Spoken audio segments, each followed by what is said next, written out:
নীল ষষ্ঠীর শুরুতে এই বিরাট যে মেলার আয়োজন হয়েছে পয়লা বৈশাখ পর্যন্ত থাকে, এটা হচ্ছে সেই মেলা। সেখানে আমরা সবাই ঘুরতে গিয়েছিলাম। এখানে জগন্নাথের মন্দির, রাধাকৃষ্ণের মন্দির আর নীলের উপলক্ষে যে জল নিয়ে আসে যে সেই বাঁক, সব কিছুই দেখলাম।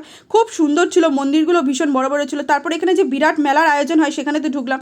আর ঢোকা মাত্রই ওর তো বায়না, জানোই তোমরা সবাই। তারপর আমি এখানে আচারের দোকানে কিছু ক্যান্ডি দেখছিলাম বাচ্চাদের, কিন্তু দামটা না আমার অনেক বেশি লেগেছে। তারপরে চোখ পড়লো কানের দোকানে, কত নানান রকমের কানের, কিন্তু কিছুই নেওয়া যাচ্ছিল না, এত দাম বেশি। পুকু শোনার জন্য কয়েকটা টেডি দেখছিলাম, সেগুলো অত্যাধিক দাম বেশি বলে কিছুই নিইনি।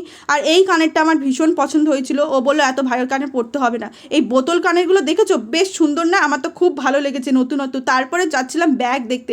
ব্যাগ তো না, এ যেন ব্যাগের সম্ভার। আর এই ছেলেটা জল মেরে যেন সবাইকে তাড়িয়ে দিচ্ছিল। ওখান থেকে সরে গিয়ে ব্যাগ দেখছিলাম, কত ধরনের ব্যাগ, কিন্তু কি করব, এত ভিড়, মাথায় কাজ করছিল না। তারপর একটু ফুচকা খেয়ে আর এখানে মালাই খেয়ে বেরিয়ে পড়ছিলাম, কারণ প্রচণ্ড ভিড় ছিল। পয়লা বৈশাখে সবাই খুব